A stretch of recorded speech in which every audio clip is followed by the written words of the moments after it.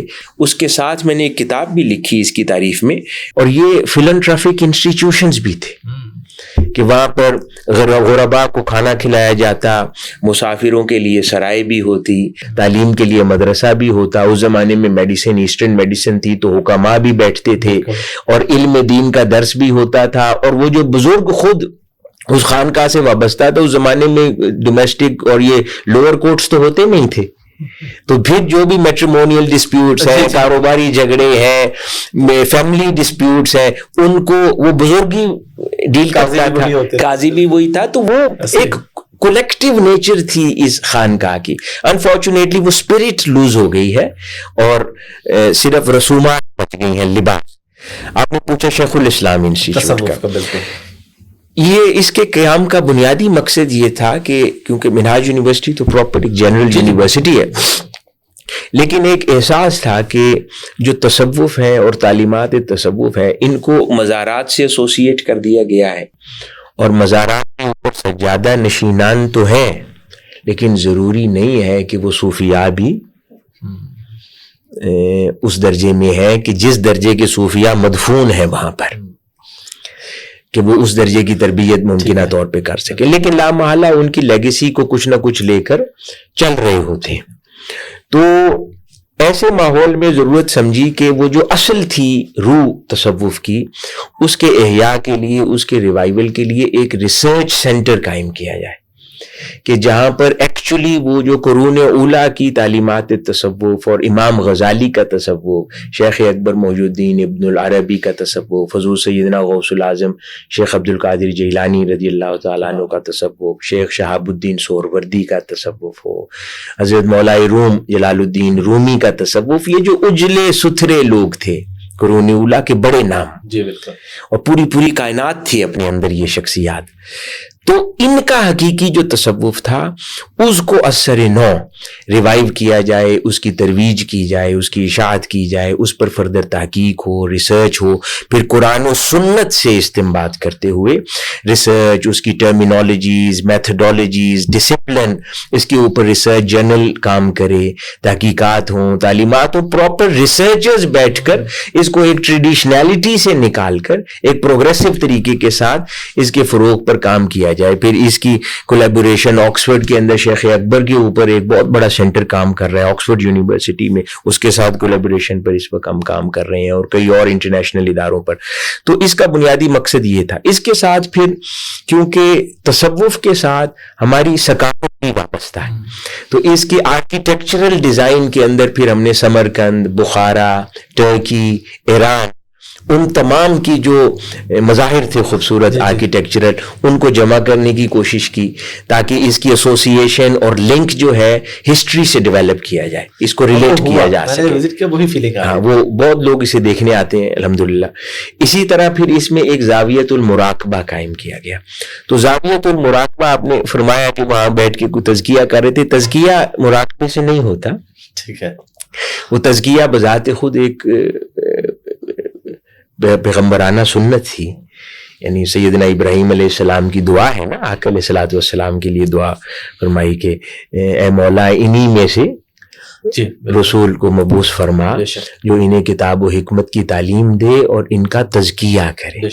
تو جو تزکیہ نفس ہے یہ تصوف کا کام ہے, اور یہ جو پیغمبرانہ جو ذمہ داریاں تھیں ان میں سے تھا کہ آپ علیہ الصلوۃ والسلام یہ بھی فرماتے تھے جس طرح علم دین اور کتاب و حکمت کی تعلیم ہے, یہی آگے معاشرے میں تقسیم ہوئی ہیں شخصیات میں. کوئی کتاب و حکمت کی کوئی کتاب کی تعلیم دیتا ہے, کسی کے پاس حکمت ہے, کسی کے پاس تزکیہ نفس ہے.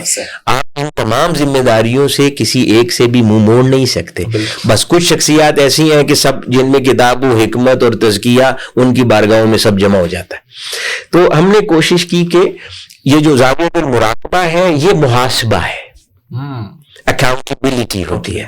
جو مراقبے کا تصور ہے نا کہ آپ ان آئسولیشن ان سائلنس بیٹھ کر اپنی زندگی کے گزرے ہوئے احوال, موجودہ حالات اور آگے آنے والے ادوار پر غور کرتے ہیں.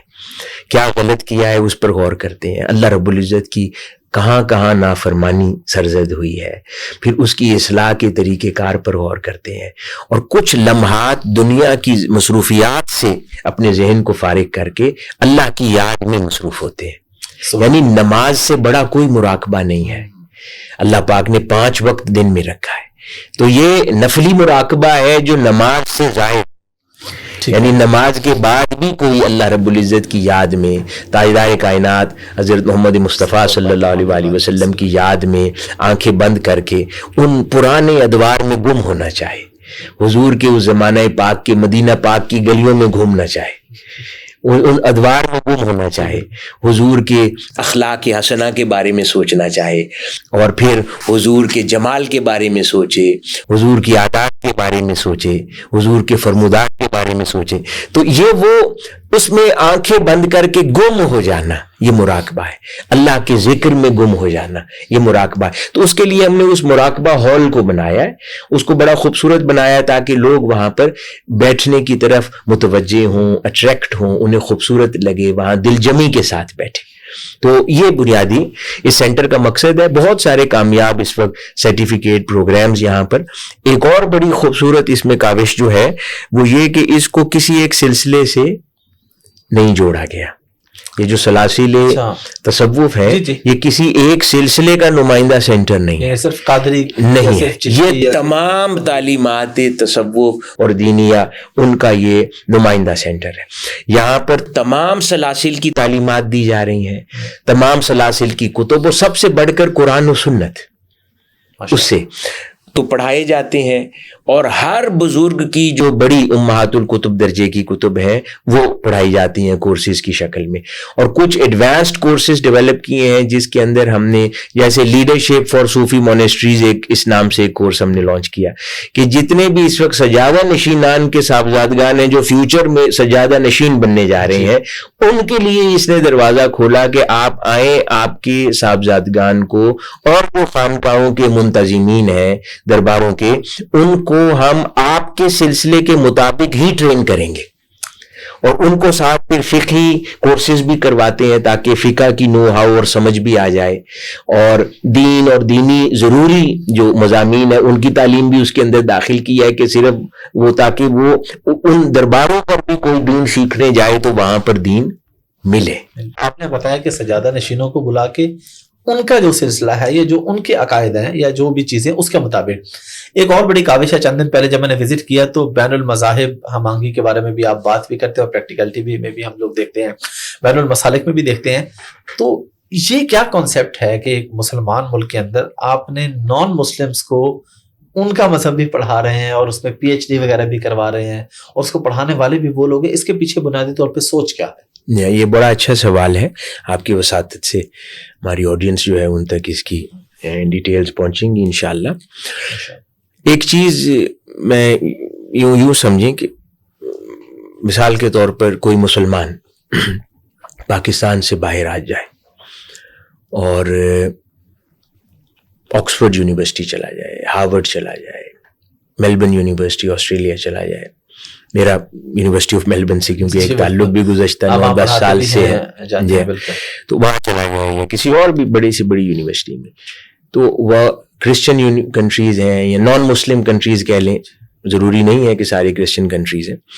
تو لیکن بینگ اے مسلم آپ اس میں واک ان کریں, آپ کو وہ آپ کے مذہب میں ڈگری کروا دیتے ہیں. کوئی کہے کہ میں نے اسلامک اسٹڈیز میں ماسٹرز کرنا ہے تو آپ آکسفورڈ سے اسلامک اسٹڈیز میں ماسٹرز پی ایچ ڈی کر سکتے ہیں, ہارورڈ سے کر سکتے ہیں, یونیورسٹی آف میلبرن میں پورا سینٹر ہے فار اسلامک اسٹڈیز. اب وہ نان مسلم کنٹریز ہیں, نان مسلم یونیورسٹیز ہیں, اس کے باوجود ایک بنیادی احترام انسانیت کے تصور میں اور حقوق انسانیت میں کہ ایک مذہبی طبقہ ہے, ان کو ان کے سبجیکٹ کا دروازہ ان پر کھول رکھا ہے. اور یہی اسلام بھی کسی کو کسی کے مذہبی عقائد پر پریکٹس کرنے سے نہیں روکتا. یہ ایک بنیادی تعلیم ہے جو ہر کوئی سمجھتا ہے. آقا علیہ الصلوۃ والسلام نے یعنی اس چیز کو نہ صرف اپنے عمل مبارک سے تعلیم فرمایا بلکہ خلفائے راشدین نے اور آگے تک کے زمانے میں, یہاں تک کہ حضرت عمر بن عبدالعزیز سے پہلے سیدنا عمر بن الخطاب رضی اللہ تعالیٰ عنہ, سیدنا عمر بن عبدالعزیز تک کے ادوار کے اندر یعنی وہ اسلامی ریاستوں کے وسائل سے نان مسلم عبادت گاہوں کی تعمیر بھی کروائی جاتی تھی. کیوں؟ کیونکہ یہ ان کا حق ہے کہ وہ اپنے مذہب کے مطابق اپنی عبادت گاہوں میں محفوظ سمجھیں اپنے آپ کو اور اپنے مذہب کے مطابق پریکٹس کر سکیں. یہاں تک کہ تاجدار کائنات صلی اللہ علیہ وآلہ وسلم نے مسجد نبوی کھولی, نجران کا جو کرسچن وفد آیا ان کی عبادت کا وقت ہو گیا, انہوں نے اپنے انداز میں عبادت کرنی تھی. آقا علیہ الصلوۃ والسلام نے فرمایا کوئی جگہ نہیں تھی کہ میری مسجد میں اپنے طریقے سے عبادت کر لو. کیوں؟ کیونکہ ان کا اپنے مذہب کے مطابق عبادت کرنا ان کا حق تھا بنیادی, تو حضور ان کو ان کا حق دے رہے تھے. اس کا تعلق اس بات سے نہیں ہے کہ کیا ان کے اس طریقہ ہے عبادت پر آپ مانتے ہیں یا نہیں مانتے, وہ کتنا صحیح ہے کتنا غلط ہے. It is a matter of کہ آپ اپنے جو فیلو ہیومن بینگ ہے اس کو اس کا حق دے رہے ہیں. پاکستان میں انفارچونیٹلی پاکستان کا آئین ہو, قائد اعظم رحمۃ اللہ علیہ کی تعلیمات ہوں, یا اس کے اندر اس کی گنجائشیں 100% موجود ہیں, لیکن انفارچونیٹلی پاکستان کے اندر پبلک یا پرائیویٹ سیکٹر یونیورسٹی میں کسی ایک ادارے میں آج تک کوئی ایک ایسا ڈپارٹمنٹ موجود نہیں ہے جہاں پر کوئی ہندو جا کر کہے میں نے ہندوازم میں ماسٹرز کرنا ہے اور کوئی یونیورسٹی اسے کروا دے, کوئی کرسچن جا کر کہے میں نے بائبل سٹڈیز میں ماسٹرز یا پی ایچ ڈی کرنی ہے اور کوئی اسے کروا دے, یا کوئی سکھ کمیونٹی سے تعلق رکھنے والا ہمارا بھائی جا کر کہے کہ ہم نے مجھے سکھ ازم میں ڈگری کرنی ہے اور پاکستان کی کوئی یونیورسٹی کروا دے. تو در حقیقت یہ سارے پاکستان کے ہی سٹیزنز ہیں, لیکن انفارچونیٹلی ان انٹینشنلی ہم نے ان کو ان کی بنیادی ضرورت اور حق سے محروم رکھا تھا, جو کہ پاکستان کا آئین اور قائد اعظم کی فرمودات اس کی اجازت نہیں دیتے. بالکل وہ ان کو حق دیتے ہیں, لیکن ہم نے some how through practice in کو اس عمل سے محروم رکھا ہوا تھا کہ اتنی بڑی 2 کروڑ سے زائد نان مسلم پاکستان میں رہتا ہے, اور ہم نے ان کو جیسے ہم بطور مسلمان ہر کوئی اسلامک اسٹڈیز پڑھ سکتا ہے, ان کا حق نہیں ہے کہ وہ اپنے مذہب میں ڈگری لیں, لیکن کوئی ادارہ پبلک یا پرائیویٹ نہیں اوپن تھا. تو پھر یہ منہاج یونیورسٹی نے یہ ذمہ داری سمجھتے ہوئے شیخ الاسلام کی افکار اور تعلیمات کی روشنی میں ہم نے پھر یہاں پہ اسکول آف ریلیجن اینڈ فلسفی کی بنیاد رکھی, اور اس کا بنیادی مقصد یہ تھا کہ یہ جو 2 کروڑ نان مسلمز پاکستان کے سٹیزنز ہیں ہماری طرح, اور ان کا بنیادی حق ہے ہماری طرح کہ وہ اپنے مذہب کے اندر ڈگری لیں اور اپنے مذہب کو پڑھیں اور سیکھیں, جو ان کا حق ہے. بالکل. تو ان کو انہی کا مذہب انہی کے اساتذہ کے ذریعے پڑھوانے کے لیے اس ڈپارٹمنٹ کی بنیاد رکھی, کیونکہ ان کے اپنے اساتذہ نہ ہوں تو پھر کمپیریٹیو ریلیجن آ جاتا ہے, کہیں نہ کہیں کسی سٹیج پہ بائسنس آ جاتی ہے. تو یہاں مقصد تقابلی ادیان یا ان کا مقابلہ کروانا نہیں تھا, مقصد یہ تھا جیسے ہم اسلامک اسٹڈیز کے بارے میں جانتے ہیں تو اپنی کتاب پڑھتے ہیں, تو ان کا حق ہے وہ کرسچینٹی پڑھنا چاہتا ہے وہ پڑھے. تو اس مقصد کے لیے اس ڈپارٹمنٹ کی بنیاد, تو یہ آج تک بھی پاکستان میں کسی بھی یونیورسٹی یا ادارے میں چلنے والا یہ واحد ڈپارٹمنٹ ہے جو 2 کروڑ نان مسلمز کے لیے ایک یہ بنیادی دروازہ کھولا ہے. اس کے اندر آپ لوگ ایک اور بھی کام کر رہے ہیں جو شارٹ کورسز یا ایک شارٹ ٹرم آپ کوئی لیکچرز وغیرہ رکھتے ہیں بین المسالک اور بین المذاہب ہمانگی کے لیے. آپ نے مجھے کچھ عرصہ پہلے آف دی ریکارڈ ایک واقعہ سنایا تھا, ایک عالم کا اور ایک کرسچن. میں اگر آپ ریکارڈ بیان کر دیتا ہوں لوگوں کو بتانا چاہیں کہ اس کی کتنی ضرورت ہے اور کتنی افادیت. بالکل ایسے ہی ہے. تو الحمدللہ یہ اب گزشتہ 10 سال سے ہم تقریباً کم و بیش 10 سال سے اس ڈپارٹمنٹ کو چلا رہے ہیں, اور ڈگری پروگرامز کے علاوہ شارٹ کورسز بھی ہیں, اور ورلڈ ریلیجنز پر کروائے جاتے ہیں شارٹ کورسز, جس کے اندر تمام مذاہب کے بارے میں کچھ نہ کچھ بنیادی انفارمیشن مہیا کی جاتی ہے. ان کورسز کا بنیادی مقصد ان کو بناتے ہوئے, آغاز کرتے ہوئے میرے ذہن میں یہ تھا کہ میں سوچتا تھا کہ پاکستان میں انتہا پسندانہ رجحانات کے پیچھے کیا چیز کار فرما ہے. بہت سی وجوہات ہیں. ایک وجہ مجھے یہ بھی لگتی تھی کہ یہاں پر کیونکہ 25 کروڑ کا ملک ہے, 23 کروڑ مسلمان ہے, 2 کروڑ نان مسلم ہے, اور وہ لوگ اپنی لوکیلٹیز میں, کمیونٹیز میں الگ تھلگ رہتے ہیں, یعنی ہم نیبرہڈ شیئر نہیں کرتے, جس کی وجہ سے روزمرہ زندگی میں ہمارا انٹریکشن نہیں ہے ان کے ساتھ. ان لائک ادر کنٹریز, جیسے ہم باہر ملکوں میں, کیونکہ میرا 10 سال زندگی کے تعلیم کے لیے پاکستان سے باہر گزر گئے, تو ان ملکوں میں جب ہم رہتے ہیں تو آپ کا نیبر کوئی ایک طرف کوئی کرسچن ہوگا, دوسری طرف ہندو ہے, کوئی سکھ نیبر ہے. میں خود یو کے میں رہا ہوں ایسے, اسی طرح ایک جگہ کمپنی میں آپ کام کرتے ہیں, ہر مذہب کا بندہ ادھر آپ کے ساتھ کام کر رہا ہے. تو گریجولی آپ رہتے ہوئے ان کے ساتھ, جب آپ لنچ ٹائم شیئر کرتے ہیں, ان کے ساتھ ورک پلیس شیئر کرتے ہیں, لوکیلٹی شیئر کرتے ہیں, ایک دوسرے کو جانتے ہیں, ایک دوسرے کی عادات کئی بار اچھی لگتی ہیں, پرسنالٹی کے اچھے ہوتے ہیں لوگ, اخلاق اچھے ہوتے ہیں لوگوں کے, تو دوستی بھی قائم ہو جاتی ہے. تو اس سے نیچرلی آپ کے اندر نفرت ختم ہو جاتی ہے, ایکسیپٹنس آ جاتی ہے, ایکسیپٹنس آ جاتی ہے. As a human being, as a fellow human being, آپ کے دل میں ایک رسپیکٹ آ جاتی ہے, ایکسیپٹیبلٹی. اینڈ پاکستان کیونکہ میجورٹی مسلم کنٹری ہے, تو یہاں پر یہ فیلوشپ ڈیولپ نہیں ہوتی, اور جہاں پر جدھر بھی انتہا پسندانہ افکار پریویل کرتے ہوں, چاہے وہ کسی ممبر سے ادا ہو رہے ہوں یا کسی مدرسے کی تعلیم میں وہ ہوں یا کسی اور جگہ سے, تو وہ لامحالہ پریویل کرتے ہیں اور معاشرے کے اندر ایک آئسولیشن رہتی ہے. یہاں ہم نے اس ڈپارٹمنٹ میں جو سرٹیفکیٹ پروگرام شروع کیے, اس کا بنیادی مقصد تھا کہ مسلم مدارس سے بھی علماء کو انوائٹ کیا جائے اور اسٹوڈنٹس کے طور پر وہ شریک ہوں, اور دیگر جو مذاہب کی مذہبی عبادت گاہیں ہیں ان کے اسکالرز بھی ٹھیک ہے آ کر ایک کلاس میں چند ماہ اکٹھے گزاریں, ٹھیک ہے, ایک دوسرے کو جانیں, ایک فیلوشپ ڈیولپ ہو. اگر اس سے زیادہ اور کچھ بھی نہیں کر سکتے تو کم از کم نفرت کے جذبات زائل ہو جائیں, کیونکہ انسان ایک دوسرے کو جان کے جتنا ایک دوسرے کے بارے اور مذہب کے بارے میں سیکھ پاتا ہے, وہ کتابوں سے نہیں سیکھ پاتا. تو جب ایک دوسرے سے آپ انٹریکٹ کرتے ہیں تو ایک دوسرے کی رسومات کے بارے میں, اس کی حقیقت سے آگاہ ہوتے ہیں. میں اکثر کہتا ہوتا نان مسلم کمیونٹی سے بھی جب انٹریکٹ کرتے ہیں, میں کہتا ہوں آپ جب مسلم وومن کو دیکھتے ہیں ایک خاص لباس میں, پردے میں, تو اگر آپ اس سے کبھی بات نہیں کریں گے, جاننے کی کوشش نہیں کریں گے کہ وہ یہ لباس کیوں پہنتی ہے, تو آپ کے دل میں کبھی اس لباس کا احترام پیدا نہیں ہوگا.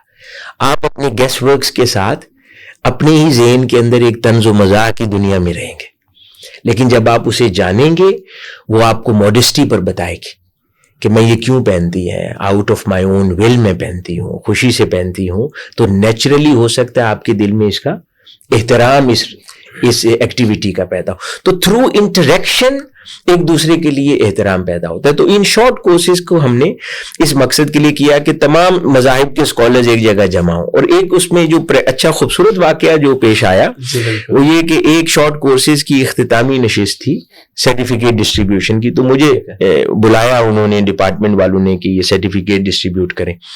تو میں گیا, تو سرٹیفکیٹ ڈسٹریبیوشن سے پہلے اب کئی مدارس سے آئے ہوئے اور سارے مسالک کے, کسی ایک مسلک کے نہیں, کئی مدارس سے آئے ہوئے علماء بیٹھے تھے, اور ہندو اسکالرز بھی بیٹھے ہوئے تھے جو ان کے پریکٹیشنرز ہیں, اسکالرز نہیں پریکٹیشنرز ہیں, کرسچن پریکٹیشنرز بھی تھے, بیٹھے ہوئے تھے. تو میں نے ویسے سرٹیفکیٹ ڈسٹریبیوشن سے پہلے ان سے پوچھا کہ آپ لوگوں کا یہ جو چند ماہ کا ایک کولیکٹیو ایکسپیرینس ہے یہ کیسا رہا ہے, تو اس پر مجھے اپنے کچھ کمنٹس وغیرہ فیڈ بیک دیں کہ کیا کچھ اس میں ہم بہتر کر سکتے ہیں کیا نہیں. تو ایک سامنے ایک عالم دین بیٹھے ہوئے تھے, ایک مکتبہ فکر سے ان کا تعلق تھا اور اپنے لباس اور اپیرنس میں شدید تھے. تو وہ کہتے ہیں کہ جو کچھ 4 مہینوں نے میرے اندر پیدا کر دیا ہے نا، آپ کو میں ایک تھرو پرفارمنس ان ایکشن دکھانا چاہتا ہوں. میں نے کہا ہاں آپ بتائیں. ان کے ساتھ ایک ہندو بیٹھا ہوا تھا، یہ غالباً کرسچن بیٹھا تھا، کرسچن شاید بیٹھا تھا، کوئی کرسچنس میں تھا ایک. تو ان سامنے ٹیبل کے اوپر ایک پانی کا جگ پڑا تھا. انہوں نے گلاس لیا، اس کے اندر پانی پور کیا، ڈالا، اس کرسچن کو دیا اور اسے کہا کہ یہ آدھا گلاس پئیں آپ. اس نے آدھا گلاس پانی کا اس کرسچن نے پیا اور وہ عالم دین بارش بڑھی. اس کے بعد انہوں نے remaining half of the glass تھا وہ پیا سب کے سامنے. اور اس کے بعد مجھے کہتے ہیں کہ یہ 4 مہینے کا کورس اٹینڈ کرنے سے پہلے یہ عمل کرنے سے پہلے میں اپنی جان دے دینا قبول کرتا، لیکن اس 4 مہینے کے کورس نے ہمیں انسانیت کا احترام سکھا دیا ہے. اور حقیقی جو احترام انسانیت کا تصور قرآن و سنت کا ہے وہ ہمیں سمجھا دیا ہے. تو میں سمجھتا ہوں کہ اس ڈپارٹمنٹ نے ایکچولی بہت زیادہ ایک امپیکٹ کریٹ کیا ہے، اور بہت سارے مدارس کے انٹلیکچوئلز ہیں اور دیگر عبادت گاہوں سے تعلق رکھنے والے لوگ یہ اس سے جڑے ہیں، وابستہ ہوئے ہیں. اور پاکستان کے لیے اس ڈپارٹمنٹ نے انٹرنیشنل کمیونٹی میں بہت نیک نامی کا کام کیا الحمدللہ. جی کیونکہ آپ نے بھی ادارے کا نام نہیں لیا، میں بھی نام تو نہیں لوں گا ادارے کا، لیکن اتنے بڑے ادارے کا بندہ، جس ادارے کی پہچان ہی خاص ایک مسلک ہے، اگر اس بندے کے اندر یہ تبدیلی آئی ہے تو عام آدمی میں یقیناً کتنی زیادہ تبدیلی آ سکتی ہے جو آگے اس طرح کرے گا. اور اس طرح کی بہت ساری ٹیسٹیمونیلز ہیں ہمیں ملتے رہتے ہیں، تو جو کہ اطمینان قلبی کا باعث ہوتے ہیں کہ جو چیز قائم جس مقصد کے لیے کی گئی ہے وہ ریزلٹس دے رہی ہے الحمدللہ. الحمدللہ. ڈاکٹر صاحب تھوڑا سا آتے ہیں ایک اور ٹاپک پہ. یہ میں سوال آپ سے اس لیے نہیں کر رہا کہ آپ ایک اسکالر ہیں اور آپ کے پاس نالج ہے، بلکہ میرا خیال ہے آپ کا سبجیکٹ ہے، کیونکہ میں نے آپ کے بکس میں دیکھا ہے آپ نے میوزک، اسلام اور موسیقی کو ایز اے سبجیکٹ لیا ہے. اس پہ آپ نے کی پراپر ریسرچ ہے، آپ نے پراپر اپنی ایک کتاب کے اندر اس پہ ایک تفصیل سے لکھا ہے. تھوڑا سا میں چاہوں گا اس کے بارے میں بتائیے. اسلام اور موسیقی جائز ہے، ناجائز ہے، اس کا بیک گراؤنڈ کیا ہے، کس طرح کی موسیقی ٹھیک ہے، کس طرح کی نہیں ٹھیک؟ بنیادی طور پہ جو میوزک ہے یہ کئی بار ہم اس طرح کہتے ہیں کہ اسکالرز جو ہیں اس پر کلیئر آنسر نہیں دیتے. جی. تو کئی بار کچھ چیزوں کے جواب کلیئر نہیں ہوتے اور ان کو ایز اٹ از ہی ماننا چاہیے، وہ ان کی حقیقت ہوتی ہے. ٹھیک ہے. مثلاً میوزک ہے، موسیقی. اب اس کا جواب میں تو کچھ نہیں ہوں، اس پہ میں کیا دوں. میں آپ کو حضرت خواجہ نظام الدین اولیاء محبوب الہی رحمۃ اللہ علیہ، جو ایک بزرگ شخصیت ہے، اہل اللہ میں سے ہیں، دہلی انڈیا سے، ان کے الفاظ میں اس کا جواب دیتا ہوں. حضرت خواجہ نظام الدین اولیاء محبوب الہی کے پاس کچھ لوگ آئے. انہوں نے سوال کیا کہ حضرت میوزک جائز ہے یا ناجائز ہے، موسیقی جائز ہے یا ناجائز ہے؟ تو آپ نے بڑا خوبصورت حکمت پر مبنی جواب دیا. آپ نے فرمایا مجھ سے یہ نہ پوچھو کہ موسیقی جائز ہے یا ناجائز ہے، مجھ سے یہ پوچھو موسیقی کس کے لیے جائز ہے اور کس کے لیے ناجائز ہے. اب اس کے اندر ایک بڑا خوبصورت پیغام ہے، وہ یہ کہ چیزیں کئی بار اپنی اصل میں غلط نہیں ہوتی، اس کا استعمال وہ نقصان دہ ہوتا ہے. تو کنسیپچولی اگر ہم میوزک کو اور اس کی بنیاد کو ڈھونڈنا چاہیں تو ہمیں آقا علیہ الصلوۃ والسلام کے زمانہ اقدس میں بھی مل جاتی ہیں. اس سے پہلے قرآن مجید کے اندر بھی میوزک اور موسیقی کی بنیادیں بہت مضبوط دلائل کے ساتھ میسر ہیں، مل جائیں گی آپ کو. احادیث مبارکہ میں آقا علیہ الصلوۃ والسلام کی سنت، اب وہاں پر بھی جب اس کا انکار کرنے والے بھی سنت نبوی صلی اللہ علیہ وسلم سے دلائل لائیں گے تو وہ لا سکتے ہیں، اور اس کا قبول کرنے والے بھی وہیں سے دلائل لائیں گے. تو اب اس کی تطبیق کو سمجھنا ہو تو وہ خواجہ نظام الدین اولیاء کی بات ہے. کسی کو حضور منع فرما رہے ہیں اور کسی کو فرما رہے ہیں کہ کوئی بات نہیں. تو وجہ یہ ہے کہ کس کے لیے جائز ہے اور کس کے لیے کیوں؟ کیونکہ بنیادی طور پہ میوزک جو ہے یہ انسان کے جذبات کو ابھارتا ہے اور اس کے لیے بڑی کارآمد شے ہے. جذبات کو انسٹیگیٹ کرنے کے لیے بڑا موٹیویشنل شے کا نام میوزک ہے. اب یہ ڈیپینڈ کرتا ہے کہ آپ نے یہ اپنے جذبات کو جو ابھارنا ہے یا موٹیویٹ کرنا ہے وہ کس سمت کرنا ہے. ٹھیک ہے. اگر اللہ اور اس کے رسول صلی اللہ علیہ وآلہ وسلم اور دین کے لیے وہ جذبات موٹیویٹ ہو رہے ہیں تو یہ عین عبادت بن جائے گا. اور اگر یہی جذبات نفسانی خواہشات کے لیے، بے راہ روی کے لیے اور گناہ کی ترغیب دینے کے لیے اسی انسٹرومنٹ اور ٹول کا استعمال ہو رہا ہے تو انتہائی برا گناہ بن جائے گا. حضرت مولا روم سے معروف ہے آپ کو ورلنگ درویشز کا جو ایک پورا ایک پرفارمنس ہے پوری دنیا میں کی جاتی ہے اور ایسوسیٹیڈ ہے میولوی آرڈر کے ساتھ. اب مولا روم فرماتے تھے ان کے والد گرامی خود بہت عظیم المرتبہ شخصیت اور اہل اللہ میں سے تھے مولانا روم کے. ان کے والد کی یہ پریکٹس نہیں تھی، ان کے سلسلے میں والد سے یہ نہیں آیا. ٹھیک ہے. یہ جو ورلنگ درویشز کا کلچر تھا وہ حضرت شاہ شمس تبریز نے انہیں دیا. ٹھیک ہے. اور انٹرسٹنگلی کتب میں درج ہے کہ انہوں نے حضرت مولا روم کو جب یہ ورل کرنا اور درویش جو ورلنگ درویش کا جو ایک پرفارمنس اور پورا جو ایک رقص کا انداز ہے جب یہ ان کو تلقین کیا، ایجوکیٹ کیا، تو انہوں نے کہا آپ کو یہ فائدہ دے دے گا، دوسرے کو نقصان دے گا. یہ الفاظ ہیں. کیوں؟ کیونکہ آپ کا دل صاف ہے اور آلریڈی اللہ کی محبت میں گرفتار ہے.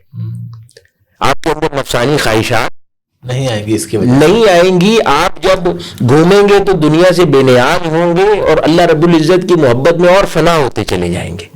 اور آپ کو یہ ایسا احساس ہوگا کہ شاید اس کی محبت میں بے خود ہو کر اس کے لیے بس گھوم رہے ہیں، وجد کر رہے ہیں، بے خود کیے دیتے ہیں، بے خود کیے. تو آپ کو یہ کیفیت دے گی. لیکن کوئی دوسرا جو ہے وہ ہو سکتا ہے اس سے نارمل دنیاوی رقص کا ذوق اٹھا لے. یہی پوزیشن میوزک کی ہے کہ دلائل قرآن و حدیث میں دونوں سائڈ کے میسر آ جائیں گے، لیکن اس کو اپلائی کیسے کرنا ہے اور کہاں کرنا ہے یہ امپورٹنٹ ہے. اب جو میں نے جس کے اوپر لکھا بھی کچھ میری کتاب میں چیپٹر ہے پورا ایک. اب یوں جیسے موسیقی کے اندر انڈو پاک سب کانٹیننٹ کے اندر راگ انٹروڈیوس کیے گئے جو کہا جاتے ہیں نا، جیسے سا رے گا ما پا دھا نی، یہ راگ ہیں سارے جو انڈو پاک سب کانٹیننٹ میں. اور اس سے یہ جو ہمارے ہاں جو موسیقی اور موسیقی کی سائنس رواج پائی ہے وہ انہی راگوں پر بیس کرتی ہے. اب آپ حیران ہوں گے جان کر کہ جو قرات خود ایک موسیقی ہے، قرات قرآن موسیقی ہے، اور جن اصولوں پر اس کی بنیاد رکھی گئی ہے وہ بھی یہی 6 راگ ہیں. لیکن عربی زبان میں ان کے لیے نام مختلف ہے. دو، می، لا، سی، سول، فا، یہ راگ ہے. ٹھیک ہے. ترتیب اس کی میں نے الگ بیان کی ہے لیکن میں نے نام بتا دیے. اب یہی 6 راگ ہیں. اب ان راگوں کی تعریفات میں جائیں گے تو ایگزیکٹلی عربی کے یہ 6 جس پر قرات قرآن بنیاد رکھی گئی ہے وہ بھی سیم معنی ہے اور دوسروں کے بھی. مثال کے طور پر جیسے سا ہے، سا کے اندر حسن صوت ہے. رے جو ہے، رے کے اندر نزاکت ہے. گا جو ہے، گا میں جو ہے بری آواز کی مذمت ہے، وہ ایک تصور پایا جاتا ہے. ماں کے اندر حسن ہے، خوبصورتی کے ساتھ اس کی ادائیگی ہے. نی جو ہے، نی کے اندر جو ترتیب نزولی ہے الفاظ کا اور کلام کا وہ حسن ہے. اب یہی کچھ قرات قرآن میں ہے. 8 قرات کے مقامات ہیں جو قراء حضرات جس کے ماہر ہوتے ہیں، مختلف جو ماہرین ہوتے ہیں قرات کے وہ اس کو بیان کرتے ہیں، جس کے اندر 8 مقامات کے اندر بیات ہے، سیگا ہے، حجاز ہے، پھر آگے حجاز ہے، اس کے بعد کرد ہے مقام. تو اس طرح بہت سے 8 مقامات جیسے میں نے چند کے نام لے لیے اس میں سے. تو جو ماہرین ہیں اس کو سمجھتے ہیں تو یہ تمام مقامات اپنے اندر یہی راگوں کی بنیاد پر قائم کیے گئے ہیں. تو اس لیے جب آپ موسیقی کو دیکھیں گے تو پورا کا پورا قرآن میں نغمگی اور ترنم ہے. اور یہی اصول ہے موسیقی کے. اگر اس کی اصل اور بنیاد میں کچھ غلط ہوتا ہے تو اللہ رب العزت اپنے قرآن مجید کو ان اصولوں پر کیوں ترتیب دیتا؟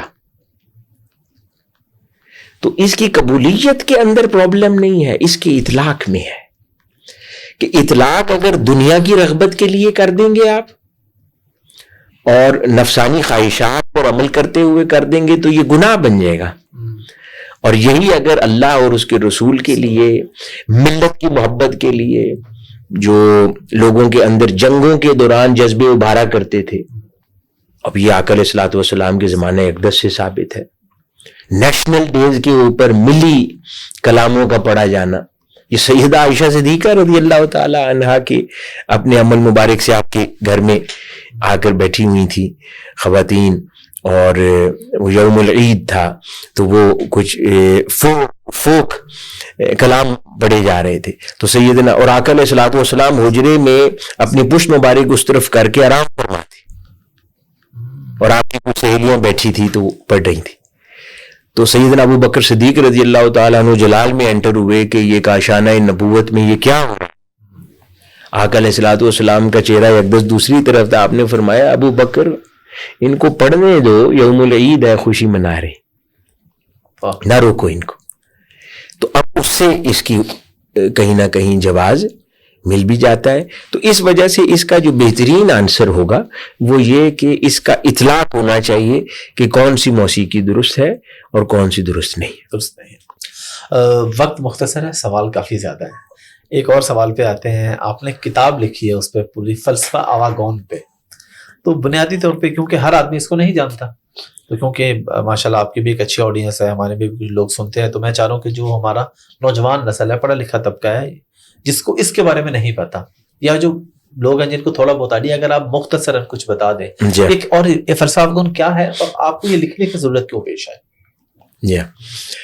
یہ بنیادی طور پہ میں آسٹریلیا میں تھا، تو انٹرفیتھ کمیونٹی جو ہے، جو مختلف مذاہب سے تعلق رکھنے والے اسکالرز ہیں، کیونکہ ان کے ساتھ میرا اپنے آؤٹ آف انٹرسٹ بہت زیادہ کانٹیکٹ رہتا ہے، اور کئی ریسرچ کے موضوعات وغیرہ بھی ان کولیبوریشن ہم اکٹھے کر رہے ہوتے ہیں، اور انٹرفیتھ ریلیشن سے ریلیٹڈ ایکٹیویٹیز ہیں انٹرنیشنلی، وہ انجام بھی اکٹھے دے رہے ہوتے ہیں.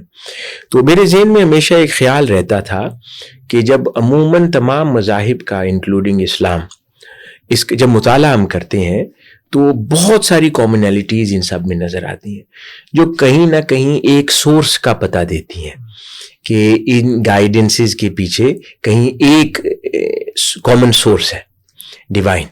تو وہ کامنالٹیز ہمیں نظر آتی تھی. لیکن پھر یکسر جو ابراہیمک ریلیجنز ہیں، جس میں یہودیت ہے، مسیحیت ہے اور اسلام ہے، تو ان تین مذاہب کے علاوہ جو ہمارے انڈین ٹریڈیشن کے مذاہب ہیں، جس کے اندر بدھ مت ہے، ہندو مت ہے، جین مت ہے، تو ان میں ایک بنیادی ڈفرنس نظر آتا تھا جو میں اس کو سمجھ نہیں پاتا تھا کہ یہ میجر ڈفرنس یہ کیوں ہے، جبکہ باقی بہت ساری کامنالٹیز ہیں. یعنی آپ حیران ہوں گے کامنالٹیز کے تصور میں جان کر کہ یعنی سود، اگر یہ صرف اسلام میں نہیں حرام، سود کرسچینٹی میں، سود جوڈائزم میں، سود یہودیت میں، اور سود ہندو مت میں بھی حرام ہے.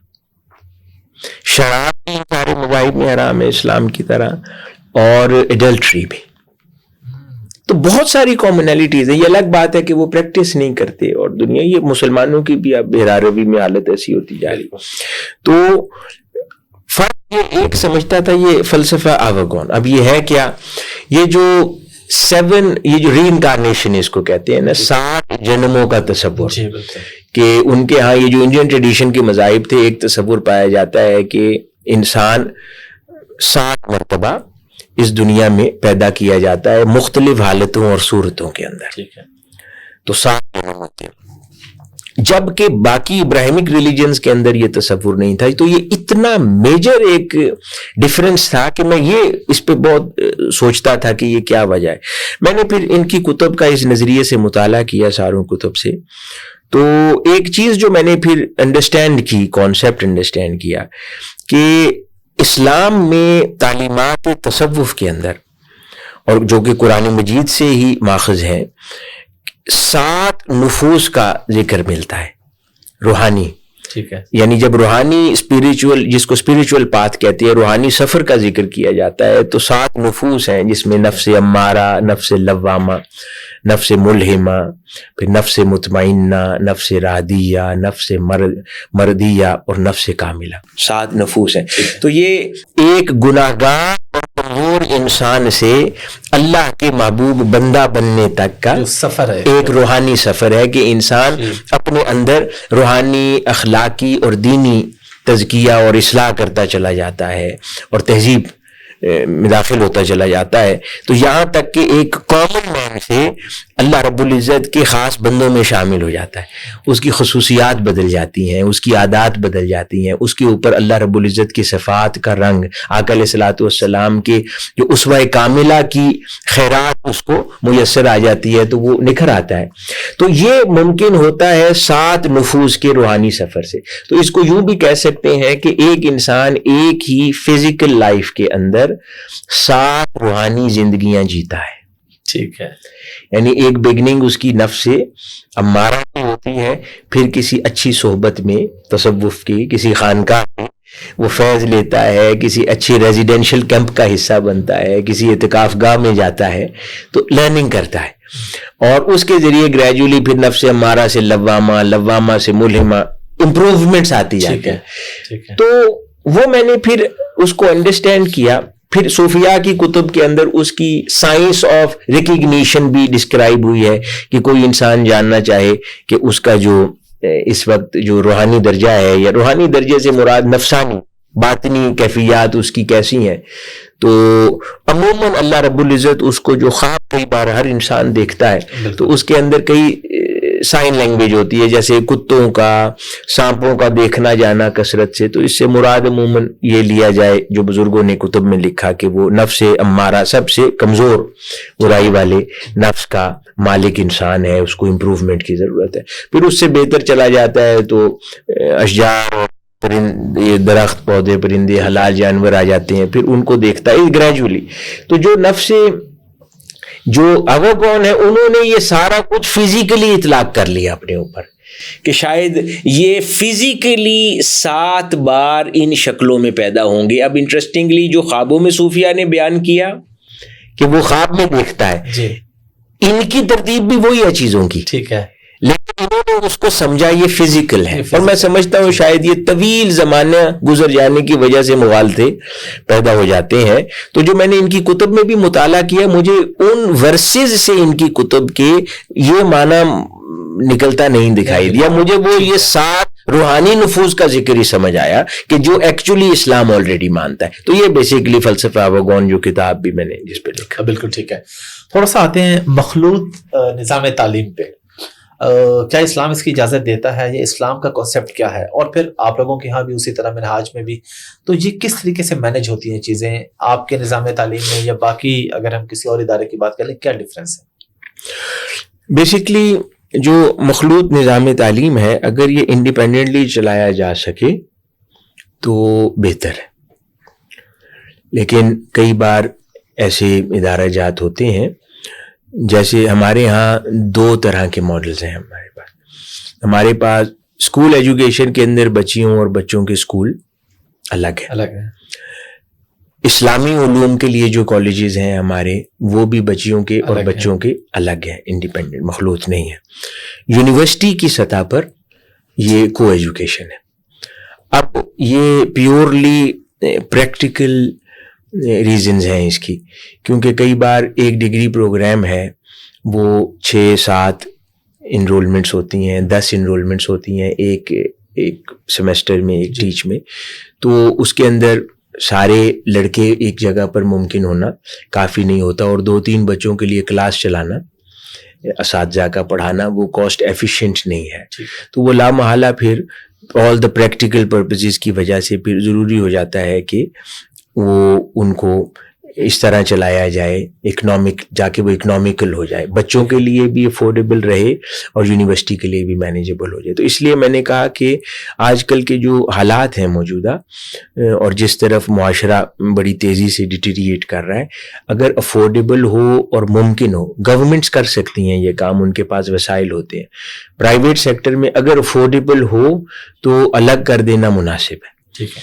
اور اگر افورڈیبلٹی نہیں ہے تو پھر اس کے اندر بامر مجبوری اس کو چلایا جا سکتا ہے, لیکن اس کے اندر پھر جو کچھ نہ کچھ اخلاقی قدریں ہیں اور ان کے کچھ ڈسٹینسز ہیں اور ڈسپلنز کو اور قانون کو اور ضوابط کو مینٹین کرنا ناگزیر ہے, جس کی ہم یہاں پر پریکٹس کرتے ہیں. بالکل ٹھیک ہے. ایک اور بڑی امپورٹنٹ چیز ہمارے ملک میں آپ دیکھتے ہیں کہ ایک طرف ہم اگر دیکھیں ڈونیشنز میں لوگ بہت زیادہ دے رہے ہیں, دوسری طرف دیکھیں تو غریب بھی بہت زیادہ ہیں. تو یہ جو ٹیکس کا نظام ہے, کیونکہ آپ کی یہ بھی ایکسپرٹیز ہے, آپ نے اس پہ پراپر بکس بھی لکھ رکھی ہیں, کیا زکوٰۃ متوازن نظام ہو سکتا ہے ٹیکس کا؟ آج میرے خیال میں نہیں ہو سکتا. ایک دور میں جب کمیونٹیز اور سوسائٹیز چھوٹی تھی, اچھا اس سے پہلے ایک چیز کو ذہن میں رکھ لیں کہ یہ سمجھنا کہ جب اسلامی ریاست مدینہ وجود میں آئی یا خلفائے راشدین کے دور میں زکوٰۃ ہی واحد ٹیکسز کی فارم تھی, تو یہ درست نہیں ہے. یعنی ادر فارمز آف ٹیرفس اور ٹیکس بھی موجود تھے. مثال کے طور پر امپورٹ اور ایکسپورٹ ٹیکسز بھی ٹھیک ہے سیدنا عمر فاروق رضی اللہ تعالیٰ عنہ کے زمانے میں ہی وہ نافذ ہو گئے ہوئے تھے. اس زمانے میں کمیونٹیز چھوٹی تھی, تو ریاست کا جو نظام تھا اور ضروریات تھیں وہ زکوٰۃ سے پوری ہو جاتی تھی, اور ساری زکوٰۃ ریاست ہی براہ راست کلیکٹ کر لیتی تھی. تو وہ ضروریات زندگی پوری ہو گئی تھی اس سے. اور اس سے پہلے کیونکہ کلیتاً ٹیکسز کا وجود یا اس طرح کی نیچر نہیں ہوتی تھی یا بہت کم یا ریئر تھی, تو اس لیے پہلے فیز کے اندر صرف یہی انٹروڈیوس ہو جانا وہ بذات خود کافی تھا اس دور کے لیے. اور پھر نان مسلمز کے اوپر تو زکوٰۃ نہیں ہے, تو جو نان مسلمز کے اوپر جو لگایا گیا وہ کیا تھا؟ وہ ٹیکس تھا. نام اس کا جو بھی رکھا بیسیکلی تو وہ ٹیکس تھا, سٹیزن ٹیکس تھا. اب اس کو بدقسمتی سے جو کرٹکس ہیں اسلام کے وہ کچھ اور نام دے دیتے ہیں کہ non Muslim living in a Muslim state کے لیے پیسے دینے پڑتے تھے ان کو. اٹس ناٹ دیٹ, وہ سمپلی سٹیزن شپ ٹیکس تھا. ایز اے سٹیزن ریاست کی ضروریات اور سہولتوں کو آپ استعمال کرتے ہیں, you pay taxes to the state. مسلمان اس کی جگہ زکوٰۃ دے دیتے تھے. پازیٹیو چیز ہے کہ ان پہ نان مسلم پہ تھوپا نہیں کیا, امپوز نہیں کیا, ان کو ٹیکس تھا. تو اس لیے یہ جو الفاظ استعمال کرتے ہیں اس کے اندر لوگ پھنس جاتے ہیں, تو وہ ٹیکس سمپل تھا. اس کے علاوہ پھر سیدنا عمر فاروق کے زمانے میں جب رضی اللہ تعالیٰ عنہ کے زمانے میں ٹریڈ شروع ہو گئی, تو دوسری ریاستوں نے بھی یہاں سے مدینہ منورہ سے جو ٹریڈرز جاتے تھے اپنی پروڈکٹس کو انٹروڈیوس کرتے تھے دیگر ملکوں میں, انہوں نے ٹیکس لگایا. تو سیدنا عمر فاروق نے ان ملکوں کی پروڈکٹس میں مدینہ منورہ میں امپورٹ ہونے پہ ٹیکس لگایا. تو یہ سمجھ آ گئی بات کہ اور ٹیکسز بھی تھے. تو یہ کہنا کہ باقی ٹیکسز اسلامی کانسیپٹ نہیں ہے تو یہ درست نہیں ہوگا. تو یعنی اور ٹیکسز کا وجود اسلامی تناظر سے ہو سکتا ہے. ایک چیز ہوگی. آج کیونکہ ہجوم ریاست کا بہت ہے, افراد بہت زیادہ ہیں, ضروریات زندگی بہت زیادہ ہیں, پھر غربت اور خط غربت سے نیچے رہنے والے لوگ بہت زیادہ ہیں, میجورٹی آپ کی ہے جن کے اوپر ٹیکنیکلی زکوٰۃ لگے گی ہی نہیں, اور وہ جابز یا سیلریز اتنی ضرور لیتے ہیں اس کے باوجود بھی وہ صاحب نصاب نہیں ہے. تو اگر ان کو کلیتاً نیٹ سے نکال دیں گے آپ, تو پھر ریاست کے لیے اپنے امور کو انجام دینا مشکل ہو جائے گا. ہاں یہ آپ کو ضرور کہنا چاہیے کہ ٹیکسیشن کے سسٹم کو ریفارمز کی ضرورت ہے, اس کو امپروو کیا جائے, اس کے نفاذ کو بہتر کیا جائے, ٹیکسز نہ بڑھائے جائیں بلکہ ٹیکس بیس کو بڑھایا جائے, اور کوئی ایسے متبادل ٹیکسنگ کے اور ٹیکسیشن کے نظام کو انٹروڈیوس کیا جائے جو لوگوں کے لیے بھی آسان ہو جائے اور اس سے ٹیکس بیس بھی انکریز ہو سکے. اس پر الگ سے کسی اور موقع پر بات کی جا سکتی ہے. نہیں, میرے خیال میں یہ ریاست کے لیے کام کرنا دشوار ہوگا, اور ریاست کے بنائے ہوئے قوانین پر عمل پیرا ہونا بھی تعلیمات اسلامی میں سے ہے. زکوٰۃ کے بارے میں ضمناً ایک سوال ہے کہ بتا کے دینی چاہیے یا چھپا کے دینی چاہیے؟ اس یعنی کس کو بتا کر؟ جس کو دے رہے ہیں؟ نہیں، پبلک کو بتا کے، یا جس کو، ہاں بلکہ یہ سوال آپ نے ہی سوال میرا جو ہے وہ آسان کر دیا. دونوں سوال ہیں. لوگوں کو بتا کر، آس پاس کے لوگوں کو، جس طرح آج کل سوشل میڈیا ہے، میں یہ اس ادارے کو اتنے دے رہا ہوں، میں یہ کر رہا ہوں، میں یہ ڈونیٹ کر رہا ہوں، یا اپنے احباب کو. یہ اس کے دو سوال ہیں، ان کے دو الگ جواب جی ہیں. بالکل. ایک تو جس کو زکوٰۃ دے رہی ہیں اس کو تو نہیں بتانا چاہیے، ٹھیک ہے، اس کی دل آزاری ہوتی ہے. ٹھیک ہے. تو اسے یعنی آپ ایک اجر کا کام کر کے ایک پھر اس کا دل توڑ کے گناہ ساتھ لے لیں گے، بالکل ٹھیک ہے. اور پھر سکور 0-0 ہو جائے گا. تو اس لیے وہ تو نہیں کرنا چاہیے، تو خاموشی سے دی جانی چاہیے. تو دوسری چیز کہ لوگوں کو بتا کر زکوٰۃ دینے کی جو عمل ہے، اس کے اندر دو صورتیں ہیں. دونوں چیزیں صحابہ کرام کے عمل سے ثابت ہے. یہ پھر نیت پر ڈیپینڈ کرتا ہے. اگر اس کے اندر بتا کے دینے پر نیت جو ہے وہ تشہیر ہے تو گناہ کا عمل ہے اور ریاکاری ہے، تو اللہ رب العزت کی حضور شدید گرفت ہے اس عمل کی. اور اگر عموماً لوگوں اس کی نہ ذوق ہے نہ کسی شخص کا رجحان ہے، وہ چھپا کے ہی دیتا ہے، لیکن فار سم ریزن کسی ایک ایونٹ میں وہ پبلکلی اس عمل کو انجام دے رہا ہے اور اس کا مقصد ہے ترغیب، تو پھر اس میں حرج نہیں ہے. تو لیکن کوشش عموماً یہ کرنی چاہیے کہ دونوں معاملات میں جس کو دے رہے ہیں اس کو بھی ذکر نہ کریں، اور آپ اگر خود جب دے رہے ہیں تو خیرات کا عمل خاموشی سے کیا جائے، تو اس سے اپنا نفس تہذیب کے دائرے میں رہتا ہے. بالکل ٹھیک ہے. مجھے بڑی خوشی ہوئی جب میں آپ کی بکس وغیرہ دیکھتا ہوں، خاص طور پہ کیونکہ میرا اپنا میں مزاجن ایسا ہوں کہ مجھے جدید جو مسائل ہیں اس پہ جو بات کرتے ہیں وہ لوگ اچھے لگتے ہیں، جو بین المذاہب بین المسالک کو ملانے کی بات کرتے ہیں وہ لوگ اچھے لگتے ہیں. آپ نے کرپٹو پہ بک لکھی ہے. اب یہ کرپٹو بہت ہی امپورٹنٹ ٹاپک ہے، اور ڈیجیٹل کرنسی میرے خیال میں اس موجودہ دور کی ضرورت بھی ہے، اس سے ڈینائی بھی نہیں کیا جا سکتا. اس کے بارے میں تھوڑا بتا دیں کہ اسلام اس بارے میں کیا ہے. بنیادی طور پر جو کرپٹو کرنسی کا جو سبجیکٹ ہے آج کل، کیونکہ بہت سارے لوگوں کے ذہن میں تشکیک ہے، اشکال ہے، سوالات بھی گردش کرتے ہیں. یہی وجہ بھی بنی کہ کئی ریلیونٹ جو گورنمنٹ کے ڈپارٹمنٹس ہیں انہوں نے بھی رابطہ کیا کہ اس سبجیکٹ پہ لٹریچر نہیں ہے تو آپ کچھ کام کریں، اور لوگوں کے سوالات بھی بہت سارے تھے جس کی وجہ سے میں نے اس سبجیکٹ کے اوپر لکھا. ایک تو اس کو سمجھنے کی ضرورت ہے کہ کرپٹو پہ، کرنسی کی تعریف پہ کرپٹو پوری نہیں اترتی. ٹھیک ہے. ایک تو اس کو انڈرسٹینڈ ہمیں کرنا چاہیے. ہاں، کموڈیٹی ہے، پروڈکٹ ہے، ٹریڈیبل آئٹم ہے، اس کو اس طریقے سے ٹریٹ کریں. کیونکہ کرنسی جو ہے through out in the history, تاجدار کائنات صلی اللہ علیہ وسلم کے زمانہ اقدس سے آن ورڈ یا پہلے بھی کبھی بھی اگر اس کو اسلامی نقطہ نظر سے دیکھنا ہو تو کرنسی یا ریگولیشن آف کرنسی یہ کبھی بھی پرائیویٹ سبجیکٹ نہیں رہا. یہ پرائیویٹ ہو ہی نہیں سکتا، اکنامکلی بھی نہیں ہو سکتا. یہ توازن کو ڈسٹرب کر دے گا معاشرے کے.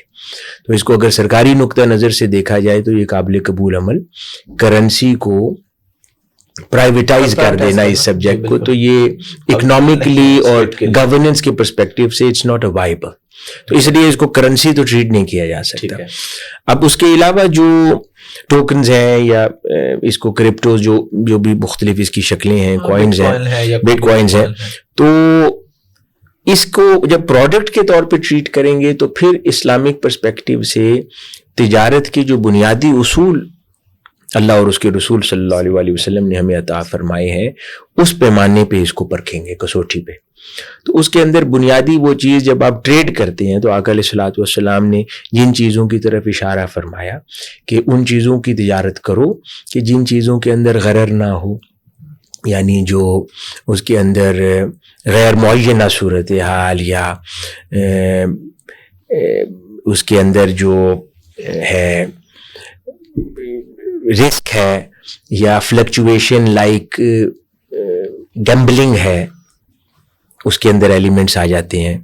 یا تیسری چیزیں جو ہے اس کے اندر سیکیورٹی نہیں ہے انویسٹر کی اور پراپرلی ریگولیٹڈ نہیں ہے، یا وہ کئی بار ذریعہ بن جاتا ہے بہت ساری کرمنل ایکٹیویٹیز کا جس کو ریاست مانیٹر نہیں کر سکتی. تو اس قسم کی ایک پوری لسٹ ہے کہ جن کی روشنی میں پسندیدگی اور ناپسندیدگی قرار دی جاتی ہے کہ کن چیزوں کی ٹریڈ کی جانی چاہیے اور کن چیزوں کی ٹریڈ نہیں کی جانی چاہیے، جس کی وجہ سے عموماً اسکالرز جو ہیں انہوں نے یہ موقف اختیار کیا کہ جو موجودہ صورت کرپٹو کی یا ٹوکنز کی ہے وہ اس کے اوپر وہ تمام چیزیں اپلائی ہوتی ہیں کہ جس کو اسلام نے تجارت کے اندر ناپسندیدہ قرار دیا ہے، تو اس وجہ سے پھر سجیسٹڈ ہے کہ اس کو اوائڈ کیا جائے۔ ہاں، کیا ہمیشہ اوائڈ کیا جائے؟ نہیں، کیونکہ اصلاً اس میں پرابلم نہیں ہے، لیکن کیونکہ اس پروڈکٹ کی نیچر ایسی ہے کہ اس کو یہ انسیکیورڈ ہے، تو جس کی وجہ سے اسلام نے اس کو ناپسندیدہ قرار دیا ہے۔ ہاں، اگر یہی ڈیجیٹل کرنسیز یا ٹوکنز یا پروڈکٹس حکومتیں انٹروڈیوس کر دیں، ریگولیٹ کر دیں، ٹھیک ہے، جیسے کہ کرنسی حکومت چھاپتی ہے، ٹھیک ہے، اسی طرح یہ کوائنز اور ان کو بھی حکومت انٹروڈیوس کر دے تو اس میں سے یہ سارا حرج ختم ہو جائے گا، ایکولی یوزیبل ہو جائے گا، کیونکہ اب اس کے اندر بنیادی چیز یہ ہے کہ آج آپ کی ایک کرنسی اگر ڈوب جائے تو آپ کے پاس کوئی ایڈریس نہیں ہے کہ کس کا دروازہ کھٹکھٹانا ہے، بالکل آپ نے ریکوری، ہاں ہوتا ہے، ریکوری کس سے کرنی ہے، اور فلکچویشن اس کی اسپیکولیشن یا اسپیکولیٹو نیچر اس کی اس قسم کی ہے کہ ایک دن میں آسمان ہے تو دوسرے دن میں زمین ہو جاتی ہے، تو یہ وہ ساری چیزیں ہیں جو اسلام کو پسند نہیں ہے۔ اسلام گریجویلٹی میں بلیو کرتا ہے اور کانفیڈنس آف انویسٹر میں بلیو کرتا ہے، سیکیورٹی آف انویسٹمنٹ میں بلیو کرتا ہے، اور فلکچویشن لائک گیمبلنگ اس کو پسند نہیں کرتا چیز میں، تو اس وجہ سے اس کو ناپسندیدہ۔ اور ہم کر کیا سکتے ہیں؟ ہاں، کچھ اس میں کیٹیگری ہیں جس کو اسٹیبل کوائنز کہتے ہیں، جیسے کرنسیز کے اگینسٹ، جیسے یو ایس ڈالرز ہیں، ان کے اگینسٹ ڈیجیٹل بھی انٹروڈیوس ہوئے ہیں جو کہ کرپٹو ایکسچینج کے اندر ایگزسٹ کرتے ہیں، ان میں حرج نہیں ہے کہ they are backed by dollars, U S Ds, تو اس کے اندر کافی سارے باکسز ٹک ہو جاتے ہیں، میٹر ریزالو ہو جاتا ہے۔ کچھ جیسے کرپٹوز ہیں جو بیکڈ بائی، یعنی confidently if they are backed by gold یا confidently backed by some kind of an asset, ٹھیک ہے، تو اس کے اندر کچھ مسائل نیچرلی حل ہو جائیں گے، تو وہ باقی کرپٹو یا ڈیجیٹل جو کوائنز یا کرنسیز ہیں ان کے مقابلے میں نسبتاً بہتر ہو جائے گا، وہ پسندیدگی کے چارٹ پر آگے آ جائے گا اسلامی پرسپیکٹو سے۔ اور اگر حکومتیں اس کو خود انٹروڈیوس کر دیں، سم ہاؤ آج تک یہ ورلڈ وائڈ کہیں پہ بھی لیگلی گورنمنٹس کسی کو پراپرلی اس کو ابھی تک ریگولیٹ کسی نے نہیں کیا، جب وہ کر دیں یا اپنے کوائنز انٹروڈیوس کر دیں تو وہ سیف ہے، ایسے ہی جیسے آپ ڈالر کی خرید و فروخت کرتے ہیں، جیسے آپ یورو کی خرید و فروخت کرتے ہیں، آپ اس کی بھی خرید و فروخت کریں۔ تو یہ بنیادی خلاصہ ہے اس کا۔ ڈاکٹر صاحب مجھے تھوڑا سا گوشے درود کے بارے میں بتائیے کہ اس کا کانسیپٹ کیا ہے اور کتنے عرصے سے یہ چل رہا ہے، اور کیا یہ پاسبل ہے کہ اتنے عرصے سے جو چل رہا ہے اس میں کوئی بریک نہ آیا ہو، اور کیا اس کی کوئی کاؤنٹنگ بھی ہوتی ہے؟ میں نے خود وزٹ کیا، میں نے بھی الحمدللہ وہاں کچھ دیر بیٹھ کے حصہ ڈالا ہے اپنا، تو اوور آل اس کا کانسیپٹ اور یہ پاسبل کیسے؟ ایک چیز ہم سب واقف ہیں اس سے کہ اسلام میں آقا علیہ الصلوۃ والسلام کی ذات بابرکات پر درود و سلام پڑھنے کی اہمیت بے شک اتنی زیادہ ہے کہ اس کے بارے میں علماء کرام اور محققین اور مسلم اسکالرز لکھتے ہیں کتب میں جا بجا، اور احادیث مبارکہ سے یقیناً یہ استنباط ہے ان کی ارشادات کا، وہ یہ کہ ہر عمل کی قبولیت کا ایک ڈاؤٹ ہو سکتا ہے، لیکن آقا علیہ الصلوۃ والسلام کی ذات بابرکات پر درود شریف پڑھنا یہ ایک ایسا عمل ہے کہ اللہ رب العزت اس کو رد نہیں فرماتا، اور یہ بھی حکم خداوندی ہے قرآن مجید میں، براہ راست اس کا حکم دیا گیا۔ اور پھر اس کی خصوصیات، اجر و ثواب، برکات، کہ جس طرح یہ مصائب و آلام، تکالیف کو دور کرتا ہے، لوگوں کے لیے ان کی دینی اور دنیاوی ضروریات کی کفالت کرتا ہے، کفایت کرتا ہے ان کو، لوگوں کو گناہوں سے پاک کرتا ہے، ان کی رغبتوں کو اور سوچوں کو پاکیزہ کرتا ہے، اور بہت ساری خیر و برکت اس میں۔ اب عموماً لوگ انڈیویجولی الگ الگ مقامات پر اپنی اپنی طبیعتوں کے اور اوقات کار کی اویلیبلٹی کے حوالے سے لوگ درود شریف پڑھتے ہیں، تو شیخ الاسلام کہ ذہن میں ایک بہت ہی خوبصورت یہ خیال آیا، اللہ پاک نے ڈالا، اور آپ نے منہاج القرآن انٹرنیشنل کا جو سیکریٹریٹ ہے ہمارا مرکز، وہاں پر آپ نے گوشہ درود جس کو منارت السلام کہتے ہیں، تو آپ نے اس کی بنیاد رکھی، اور 2005 میں، یعنی اب اس بات کو 20واں سال شروع ہونے والا ہے، تو اور ادھر ایک ماڈل آپ نے ڈیولپ کیا کہ ہر روز یعنی 10 دن کے لیے پورے ملک سے لوگ اپنے آپ کو رجسٹر کرتے ہیں والنٹیریلی، اور بڑی ٹیمز درجنوں کے تعداد میں آتی ہے، اور ایک خاص لباس میں ایک خاص انداز سے وہاں پر 8 گھنٹے کی 3 شفٹس کے لیے بیٹھتے ہیں وہ لوگ، اور وہ سال بھر ایک سائیکل ہوتا ہے، اور وہ انتظار میں پائپ لائن میں ٹیمز ہوتی ہیں، شوق سے لوگ آتے ہیں، پوری دنیا عوام الناس، صرف یہ منہاج القرآن کے ایفیلیٹس نہیں ہوتے، عوام الناس آتی ہے، تو وہ عدد آتا ہے، تو 8 گھنٹے کی شفٹس ہے، اور 3 شفٹس میں وہ پڑھا جاتا ہے، اور اس کے اندر ایک ٹیم مسلسل قرآن مجید کی اس میں تلاوت کرتی رہتی ہے، اور دوسری ٹیم مسلسل آقا علیہ الصلوۃ والسلام کی بارگاہ میں درود شریف اور درود السلام پڑھتی رہتی ہے، اور الحمدللہ یہ 2005 سے اب تک یہ اللہ پاک کے فضل و کرم اور اس کے احسان کے ساتھ ہے، آقا علیہ الصلوۃ والسلام کی توجہات ہیں کہ اس میں کوئی انقطاع نہیں آیا، تو اور تسلسل کے ساتھ یہ کوئی ایک لمحہ بھی، صرف نمازوں کے اوقات کی بریک ہوتی ہے، وہ ٹیمز اٹھتی ہیں، جا کے نماز پڑھتی ہیں، اور نماز کے بعد واپس آ کر پھر اس عمل میں شریک ہو جاتی ہیں، اور یہ 10 دن کے لیے یہ سارے لوگ روزے دار ہوتے ہیں، اور اس عمل کو روزے کے ساتھ انجام دیتے ہیں۔ اس کے ساتھ پھر باقی چند گھنٹوں کے لیے روز وہ پھر والنٹیئر ویسے ہی جو بھی واک ان کرتا ہے وہ ان کے ساتھ وہ پھر شریک ہوتا رہتا ہے، تو وہ جتنے بھی آتے رہے وہ عدد میں اضافہ کرتے ہیں، لیکن یہ ایک فکسڈ سٹرکچر ہے، درجنوں کی تعداد میں لوگ ہوتے ہیں، وہ سارا سال 19 سال سے اللہ پاک نے یہ معمول رکھا ہے۔ میں سمجھتا ہوں تحریک منہاج القرآن کے دامن میں گوشہ درود کا یوں قائم ہونا، اور مسلسل سے درود و سلام کا یوں چشمے کی طرح رواں ہونا، وہاں سے یہ تحریک منہاج القرآن کی فکر، تحریک منہاج القرآن کے ادارہ جات، تحریک منہاج القرآن کے کام کے فروغ کے اندر اس کی بہت ساری برکات شامل ہیں۔ بے شک ڈاکٹر صاحب، ایک اور بڑے امپورٹنٹ ٹاپک کی طرف تھوڑے سے میں معاشرتی مسائل پہ آنا چاہ رہا ہوں آپ کے ساتھ۔ آپ جیسے لوگ جو ہوتے ہیں جن کے ساتھ بہت سے لوگوں کا ملنا جلنا، بہت سے لوگ آتے جاتے ہیں اپنے مسائل بتاتے ہیں، ان سے میں یہ سوال ضرور پوچھتا ہوں کہ طلاق کی شرح ہمارے ملک میں بھی اب بڑھتی جا رہی ہے، آپ بھی اپنے آس پاس دیکھتے ہوں گے، وجہ کیا سمجھتے ہیں؟ سب سے بنیادی وجہ اس میں سے کیا آپ کو لگتی ہے، یا لوگ کیا بتاتے ہیں آ کے، اور سلوشن کیا ہے؟ طلاق کے حوالے سے جو بنیادی وجہ جس کو میں سمجھا ہوں، وہ اس کے 2-3 عوامل ہیں۔ ایک تو سب سے بڑا مسئلہ معاشی ہے، ہر وہ گھر جہاں پر غربت ہے اور بنیادی ضروریات زندگی پوری نہیں ہوتی، اور مالی پریشانی اور تکالیف ہے، روزگار نہیں ہے، تو وہاں پر جھگڑے زیادہ ہیں، کیونکہ ہر روز کوئی نہ کوئی وجہ ان کو جھگڑنے کی آپس میں میسر آ جاتی ہے، اور بنیادی وجہ معاشی بن جاتی ہے۔ ایک تو مسئلہ یہ ہے، اور جن ملکوں میں معاشی آسودگی ہے تو وہاں پر طلاق کی ریشو کم ہے، اور پھر دیگر عوامل طلاق میں وہاں پر برسر کار ہوتے ہیں۔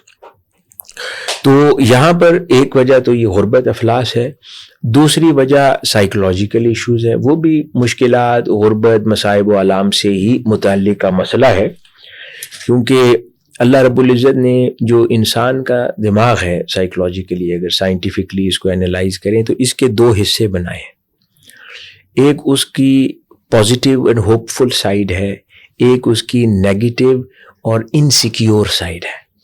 اللہ پاک نے 2 حصے دماغ کے رکھے ہیں، تو اور جیسے حالات ہوتے ہیں اس کے مطابق انسان کا دماغ اور اس دماغ کا فوکس اس سائیڈ پہ شفٹ ہو جاتا ہے، اور یہ اللہ پاک نے انسان کی جسمانی ضرورت کے پیش نظر رکھا ہے، کیونکہ جب اس کو کوئی تھریٹ ہوگا تو آٹومیٹکلی اس کا جو کیمیکلز ہیں اس کی نیگیٹو سائیڈ کیمیکل پروڈیوس کرے گی تاکہ وہ الرٹ ہو جائے اور اپنی حفاظت کرے، اور جب وہ ریلیکس موڈ میں ہوگا تو پھر اس کے کیمیکل پروڈکشن جو ہے وہ اس کی پازیٹیو اور کام سائیڈ سے ہوگی، تو وہ پھر ایک سودننگ افیکٹ کام اپروچ کے ساتھ۔ یہی وجہ ہے کہ باہر ملکوں میں احتجاج جو ہیں وہ اور نیچر کی ہوتی ہیں اور یہاں پر وائلنٹ ہو جاتے ہیں.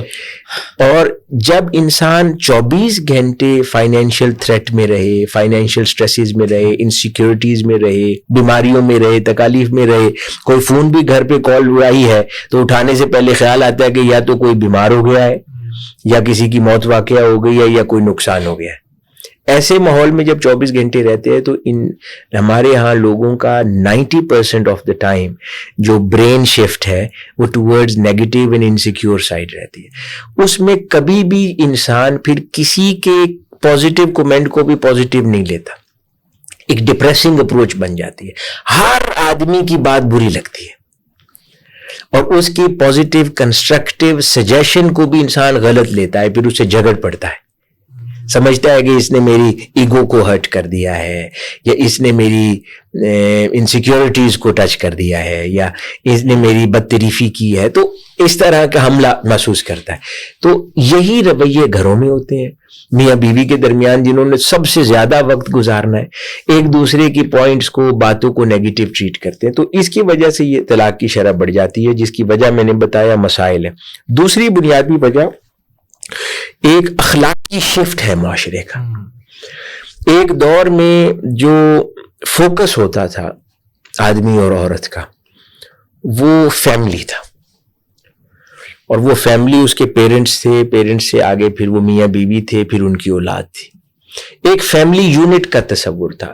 تفریح کا تصور بھی فیملی سے وابستہ تھا. ایک کانسیپٹ تھا کہ خوشی کولیکٹیونیس میں ہے, انجوائمنٹ مل کے بیٹھنے میں ہے اور شیئر کرنے میں ہے. تو یہ ایک کانسیپٹ تھا. انفارچونیٹلی ہم لوگ جیسے مٹیریلزم بڑھتی جا رہی ہے تو ہم لوگ اتنا زیادہ آئسولیٹ ہو گئے ہیں مینٹلی, فکری طور پر, جذباتی طور پر, کہ اب فیملی سے فوکس ہٹ کر انڈیویجول اور پرسنل انٹرسٹ پہ شفٹ ہو گیا ہے. جو خاتون ہے وہ بھی کہتی ہے میری زندگی کا کیا, اور مرد بھی کہتا ہے کہ میری اپنی ذاتی خواہشات, میری انٹرٹینمنٹ, میرے دوست, میری آزادی, میرا می ٹائم, میرا فری ٹائم. بیگم بھی کہتی ہے میرا می ٹائم, میرا فری ٹائم. یہ پہلے تصورات نہیں تھے. جب یہ تصورات آ جاتے ہیں اور فیملی اب فوکس نہیں رہتی, اولاد فوکس نہیں رہتی, ان کی تربیت فوکس نہیں رہتی, اور اپنی ذات اور اپنی ذاتی خواہشات مرکز بن جاتا ہے سوچوں کا, تو پھر طلاق لینا آسان ہو جاتا ہے. کیونکہ اب آپ اس یونٹ اور اولاد کے لیے نہیں سوچ رہے کہ ان پہ کیا گزرے گی, یہ بڑے ہو کے کیا فیل کریں گے, ایک سپلٹ یا سپلٹڈ فیملی کے یہ بچے کہلائیں گے, ان کی ذہنی ساخت کیسی ہو جائے گی. تو وہ اب اس پہ سوچ نہیں رہے, اپنی ذات کے بارے میں سوچتے ہیں, میری جوانی, میری خواہشات, میرا کھیل, میرے دوست, میری مصروفیات. تو اس سے تباہی ہو جاتی ہے. اور تیسری چیز جو اس کے اندر ہے وہ جو فیملی سسٹم اور فیملی بانڈز تھے وہ ختم ہو گئے, جس کے اندر کہیں نہ کہیں ایک احساس تھا اور کچھ بڑوں کا لحاظ تھا, تمیز تھی, کوئی کسی کی سن بیٹھتا تھا, کوئی کسی کی مان لیتا تھا. اب وہ ختم ہو گیا, کوئی کسی کی نہیں مانتا.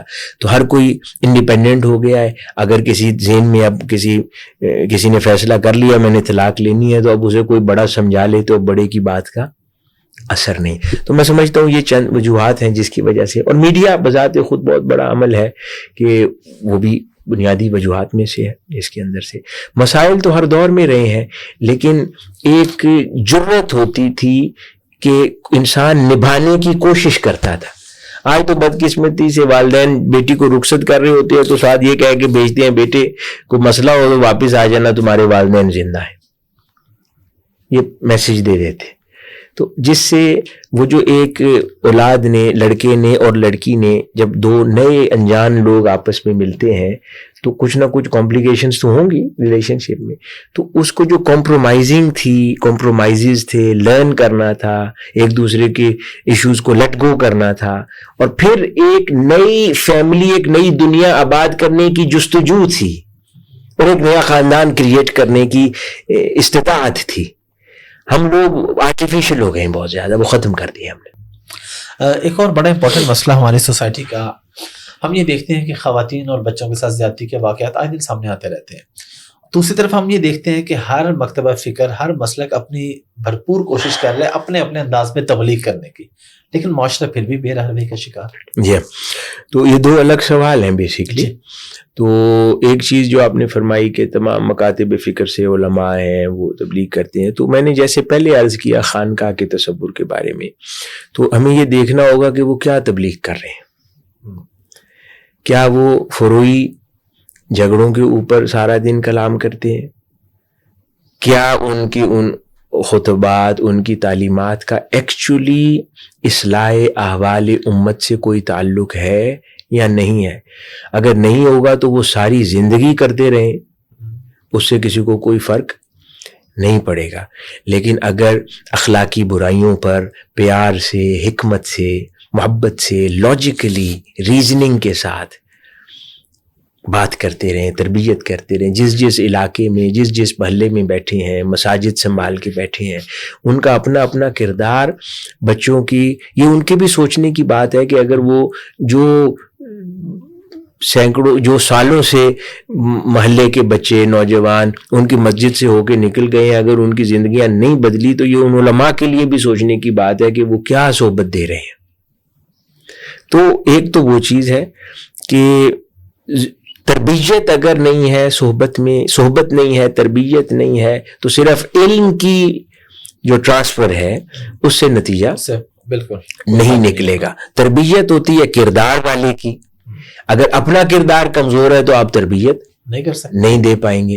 اگر آپ جب کسی کی نگاہ میں رول ماڈل بن جائیں گے اور پھر آپ سے وہ تربیت لے گا تو اسی نتیجے میں آپ اس کا اصلاح احوال کر پائیں گے. جب وہ ہوگا تو پھر یہ چیزیں بہتر ہو جائیں گی. لیکن تب بھی یہ سب کچھ ممکن نہیں ہے. جتنے بھی سدھرے ہوئے لوگ ہو جائیں، علماء ہو جائیں، بزرگ ہو جائیں، ہر کسی کے ساتھ ایک ہلکا احباب مختصر ہوتا ہے تو وہ 100% معاشرہ پھر تبدیل نہیں کر سکتے. اب سوال پیدا ہوتا ہے کہ بہت سارے ڈومیسٹک وائلنس کے کیسز ہیں، بچوں کے کیسز ہیں، نان مسلم کنٹریز میں کیسے کنٹرول ہے؟ وہاں تو کوئی خانقاہیں نہیں ہے، وہاں تو بزرگان دین، وہاں پہ پھر دوسرا ماڈل کار فرما ہے، وہ قانون اور اس کا نفاذ ہے، رول آف لا ہے. وہ کرنا بہت ضروری ہے. ہمیں اپنے جو عدالتی نظام کو مؤثر اور تیز کرنے کی ضرورت ہے تاکہ فیصلے فی الفور کیے جائیں. پھر جو تحقیقی ادارے ہمارے ہیں ان کو اور زیادہ مستعد ہونے کی ضرورت ہے. فورنزک اور باقی جو کیپیبلٹیز ہیں تحقیق کرنے کی، ان کے اندر اور مہارت کی ضرورت ہے. کرپشن فری نظام کو کرنے کی ضرورت ہے. اور جینوئنلی ہمیں، یعنی وکلاء ڈیل کرتے ہیں اس طرح کے کیسز کو، تو ان کو بھی ہمیں پتہ ہے کیسے پیدا ہو رہے ہیں آج کل وکلاء، تو ان کو بھی اپنے اوپر کام کرنے کی ضرورت ہے. تو اگر ہم رول آف لا صحیح کر لیں گے تو اس سے بھی اس چیز کو کنٹرول کیا جا سکتا ہے. اور یہ ہو کیوں رہا ہے؟ کیونکہ معاشرہ جنرلی ڈیٹیریٹ کر رہا ہے، غربت ہے، فرسٹریشن ہے، غصہ ہے، اس سے ڈومیسٹک وائلنس جنم لیتا ہے، زیادتی اور گناہ کا عمل ہے، وہ میڈیا اور بے رغبتی، نفسانی خواہشات، دین سے دوری اور اچھوں کی صحبتیں نہ ہونا، اور والدین کی تربیت میں انٹرسٹ نہ لینا. اس اساتذہ سطحی درجے کے ہو گئے ہیں، وہ ان کی بھی شخصیتیں اب بچوں کو امپریس نہیں کرتی، والدین کی شخصیتیں امپریس نہیں کرتی، تو کوئی تربیت کے لیے کوئی ذریعہ ہی نہیں ہے. اور جو کوئی مقامات یا خانقاہ تربیت کی اوپن ہے ان کو اعلانیہ ہم کنٹروورشل بنا دیتے ہیں تاکہ وہ جو چاند دروازے کھلے ہیں وہ بھی بند ہو جائیں. بالکل. اور بالکل 100% تربیت والدین کر نہیں پا رہے، اساتذہ میں اہلیت نہیں رہی، اور اگر کوئی ایسی جگہ اب ایگزسٹ کرتی ہے تو ان کو ہم کنٹروورشل بنا دیں گے تو یہ بات ختم ہو جائے گی. تو اس وجہ سے دونوں عوامل ضروری ہیں. ایک جو تربیتی نظام، اس کا فروغ ضروری ہے، وہ والدین کو ذمہ داری اپنی سنبھالنی ہے، اساتذہ کو سنبھالنی ہے، اور پھر تربیت گاہوں کو سنبھالنی ہے. اور دوسری طرف جو رول آف لا ہے یہ حکومت کی ذمہ داری ہے کہ وہ اتنا مستعد کر دیں. اگر کسی حکومت کے اندر، یہ دور حکومت کے اندر ڈومیسٹک وائلنس بڑھتا چلا جائے، بے روی ہے بچوں کے ساتھ، عورتوں کے ساتھ زیادتی کا عمل بڑھتا چلا جائے، تو یہ بہت بڑا سوالیہ نشان حکمران پر ہے. یہ اس کے سوچنے کی بات ہے کہ اس کے دور حکومت کے اندر اتنا ظلم ہو رہا ہے. تو اس کے برعکس وہ رول آف لا کو اگر مؤثر کر لے تو یہی چیزیں کم ہو جائیں گی. بالکل ٹھیک ہے ڈاکٹر صاحب، بہت شکریہ آپ کے وقت کا. بڑی زبردست اور بڑی اچھی نشست رہی. لاسٹ پہ میں آپ سے پیغام لینا چاہوں گا اور اسی میں سوال بھی ہے اور سوال میں جواب بھی اور پیغام بھی کہ نوجوان نسل بے روی کا شکار ہے. فارغ بیٹھے رہیں گے, سارا دن سکرول کرتے رہیں گے, کوئی کسی پریکٹیکل کام کی طرف, کسی اچھے کام کی طرف نہیں آئیں گے. وقت کا ضیاع ہو رہا ہے اور نوجوان نسل ہماری برباد ہو رہی ہے. کیا کہیں اس پر؟ جو میں اس کا جواب دیتے ہوئے آج کے اس پروگرام کی وساطت سے جو میں اپنے بھائیوں اور بہنوں سے یہ کہنا چاہوں گا کہ انسانی زندگی جو ہے اس کے دو پہلو ہیں. یا ایک پہلو جو ہے وہ ذاتی زندگی ہے اور دوسرا پہلو معاشرتی زندگی ہے. اگر ان دونوں پہلوؤں کو اگر بے مقصدیت کی آنچ دے دی جائے گی تو انسان کی زندگی بیکار جائے گی اور اس کا کوئی فائدہ نہیں انسان کو ہوگا. لیکن اگر انہی دونوں پہلوؤں کو مقصدیت اور پرپز کی آرزو دے دی جائے اور رستہ دکھا دیا جائے تو ذاتی زندگی بھی سنور جاتی ہے اور معاشرتی زندگی بھی سنور جاتی ہے. اللہ رب العزت نے کسی بھی شے کو پرپز لیس پیدا نہیں فرمایا, یہاں تک کہ شہد کی مکھی کو بھی پرپز لیس نہیں بنایا. اس کے بھی ہونے کا ایک مقصد ہے, اس کے ہونے کا مقصد شہد بنانا ہے. اگر وہ سارے جہاں کے کام کرے اور شہد نہ بنائے تو ہم کیا کہیں گے؟ کوئی فائدہ نہیں, کہ یہ بیکار تھی, اپنا مقصد پورا نہیں کیا اس نے, اور باقی گھومتی پھرتی باغوں میں رہی, پھولوں پہ بیٹھتی رہی, لیکن شہد نہ بنایا تو مقصد پورا نہیں کیا. اسی طرح انسانی زندگی بھی ہے. انسانی زندگی اللہ رب العزت نے ہر انسان کو کسی نہ کسی مقصد کے لیے پیدا فرمایا ہے. ضرورت اس امر کی ہے کہ ہم اس پرپز اور مقصد کو جانیں اور اس کا راستہ ہمیں اپنے باطنی رجحانات میں ہی ملے گا, میلانات میں ملے گا. اس میں غور کریں گے تو رستہ مل جائے گا. تو پرپز کی شناخت کر کے پھر اس پرپز کے آگے دو حصے ہیں, ذاتی اور معاشرتی. ایک ذاتی مقصد ہے, کبھی کبھار یہ الائن بھی ہو جاتے ہیں تو وہ بہت آسان ہو جاتا ہے کسی کے لیے. اگر الائن نہ بھی ہو لیکن ان دونوں جہتوں پر بیک وقت کام کرنے کی ضرورت ہے پرپز کے ساتھ. اگر یہ کریں گے تو ہماری ذاتی زندگی بھی سنور جائے گی اور ہمارا معاشرہ اور ملک بھی سنورے گا. اور اگر یہ نہیں کریں گے ایک انسانیت, انسانوں کا ہجوم بن کر رہ جائیں گے.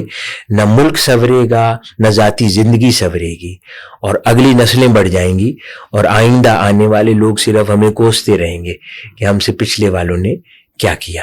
اور یہی اگر آج ہم اپنے ذاتی مقصد اور معاشرتی مقصد کو بھانپ لیں تو آئندہ آنے والی نسلیں آپ کو بڑا مان کر اور بڑا جان کر آپ کا شکریہ ادا کریں گے. بہت بہت شکریہ ڈاکٹر صاحب. شکریہ.